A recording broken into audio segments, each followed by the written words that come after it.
I'm only saying this. There's a group of people, it's a problem. And everybody knows it's a problem. And nobody wants to talk about it. And a lot of people agree with what I'm saying. The last person that ISIS wants in that position, the position of president, is Donald Trump. That I can tell you. Should there be a database system that tracks the Muslims here in this country? There should be a lot of systems beyond database. I mean, we should have a lot of systems. And today you can do it. But right now we have to have a border, we have to have strength, we have to have a wall, and we cannot let what's happening to this country happen illegally. For Muslims specifically, how do you actually get them registered into a database? It would be just good management. What you have to do is good management procedures, and we can do that. Let's talk about the reason why a lot of Republican leaders say they're expressing such anxiousness these days, and that is your call Monday for a, quote, total and complete shutdown of Muslims entering the U.S. There's now some polling information, and you cite polls all the time. You say, what can you go by if not the polls? And a majority of Americans, 58%, reject this call, reject this proposal to ban Muslims from entering the U.S. Now, I know your supporters agree with you, but this is a poll of the American people writ large. I didn't do it for polls, so I don't even care what the polls say. I didn't do it for polls. Now, my polls happen to have gone up a lot since this announcement. A lot of people thought it would go down. I didn't do it for that reason, but with that being understood, when you're getting a phone call from a polling agency and they're saying, well, you support, the banning of Muslims, etc., do you think they're going to say, who's going to say yes? I don't think the polls are accurate. Trump later tweeted, "I didn't suggest a database, a reporter did. We must defeat Islamic terrorism and have surveillance, including a watch list, to protect America." We have a president that won't even mention the name of the problem. He will not utter the words. It's ridiculous. We have a president. You know why he won't, though, right? It's the same reason Bush was reluctant to. I don't believe that. I don't believe that he's not doing it, and Hillary Clinton won't do it either. But their explanation is that it feeds into what ISIS wants, which is this to be a showdown between the West and Islam. Okay, and I say it differently. You have to identify the problem, okay? It's a real problem. I call it radical Islam too, but I'm just saying that's why he does it. Well, he's wrong. You have to identify the problem. He is not identifying the problem. He's wrong. She's wrong. Hillary Clinton is wrong. She's been wrong about a lot of things, but she's wrong. And if you don't identify the problem, you're never going to solve the problem.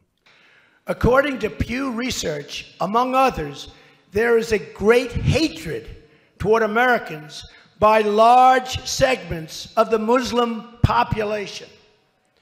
Most recently, a poll from Center for Security Policy released data showing 25% of those polled agreed that violence against Americans, these are people that are here, by the way, people here, 25, not 1%. By the way, 1% would be unacceptable. 1% is unacceptable. 25% of those polled agreed that violence against Americans here in the United States is justified as part, think of that, as part of the global jihad. They want to change your religion. I don't think so. I don't think so. I don't think so. Not going to happen. As part of the global jihad, and 51% of those polled agreed that Muslims in America should have the choice of being governed according to Sharia. You know what Sharia is? 51%. Sharia authorizes, and look, this is, it's terrible. Sharia authorizes such atrocities as murder against non-believers who won't convert, beheadings, and more unthinkable acts that pose great harm to Americans, especially women. You look, especially women. Tough stuff. And we have a president that won't even mention the term. And you're talking about numbers like this. Mr. Trump stated, without looking at the various polling data, it's obvious to anybody the hatred is beyond comprehension of such a big portion. Where the hatred comes from and why we will have to determine. We're going to have to figure it out. We have to figure it out. We can't live like this. It's going to get worse and worse. You're going to have more World Trade Centers.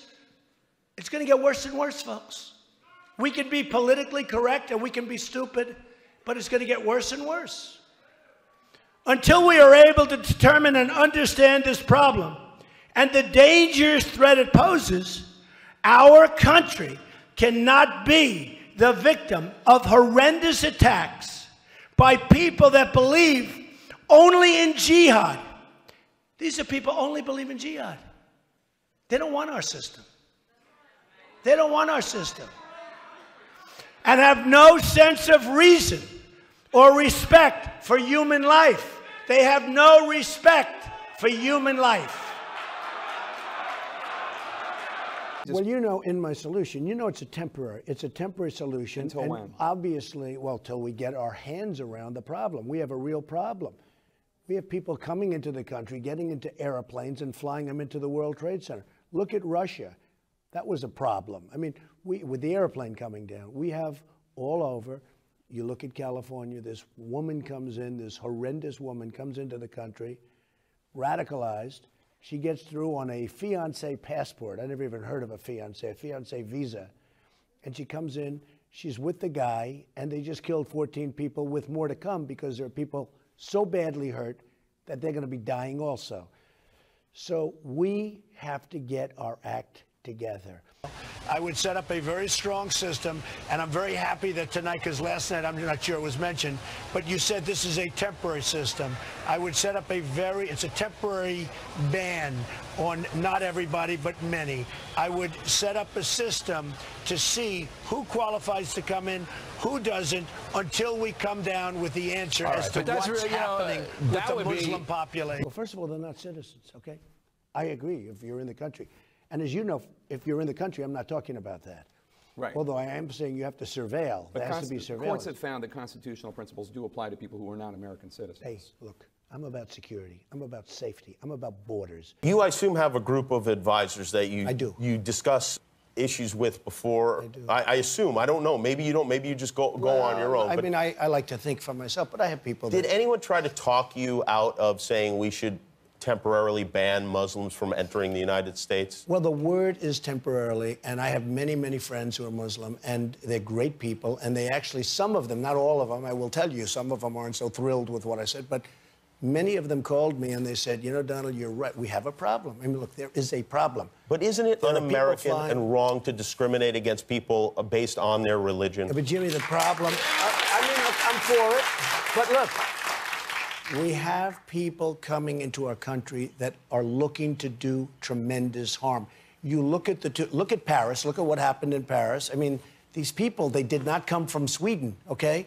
Look at what happened in Paris. Look at what happened last week in California with 14 people dead, other people going to die. They're so badly injured. I mean, we have a real problem. There's a tremendous hatred out there. And what I want to do is find out you can't solve a problem until you find out what's the root cause. And I want to find out what is the problem, what's going on. And it's temporary. I've had so many people call me and say thank you. Now, if you remember, when I did that a week ago, it was like bedlam. All of a sudden, and you watch last night and you see people talking, they're saying, well, Trump has a point. We have to get down to the problem. The people that are friends of mine that called, they said, Donald, you've done us a tremendous service because we do have a problem, and we have to find out. Those may have been crank calls. Those may have been crank calls. Did you check the caller ID? You know what, Jimmy? They really mean it. We've got to get down to the bottom of it. You look at planes being blown out of the sky. I mean, there's some bad stuff happening. All right, well, how does it help then if you say to the king of Jordan, you and all your people can't come here for a while until I sort it out? Saudi Arabia, Morocco, Egypt, their government is cooperating against ISIS with us. Turkey, their government is letting us land planes there. How is that helpful to ban people from all of those countries from coming here? Doesn't seem to be helpful to defeating the jihad. When you say their governments are letting us, we are paying a very big price to have governments let us do anything. But still, they don't have to allow us to use bases in Turkey. If you say all Turks can't come here, you're not going to have those bases. We are paying a very big price. Everything we get, we pay a big price for. We get nothing for nothing. I watched President Obama's speech last week. It was a disgrace. Frankly, when it ended, I said, Is that all there is? I couldn't even believe it. But I watched that speech last night. The other night, it was a total disgrace. We have a president that doesn't have a clue. He doesn't know what's going on. All I'm doing is bringing a situation to the forefront that everybody is talking about, and nobody wants to do anything about it. When you look at what's happening in this country with all of the other problems we have, and that includes migration, where they want thousands of people to come into our country that we don't know who they are, we have to do something about it. And I agree with you that people coming here for permanent residency have to be vetted, and the burden is on them to prove that they're harmless. But I disagree with you. In the sense that if you say no Muslims can travel here from overseas, you're hurting the United States' position against ISIS. We need the friendly Muslim nations. You can't insult them like that. You can't. Bill, I disagree. People have to be vetted. They have to be perfectly vetted. You can vet them, but you can't insult the whole religion.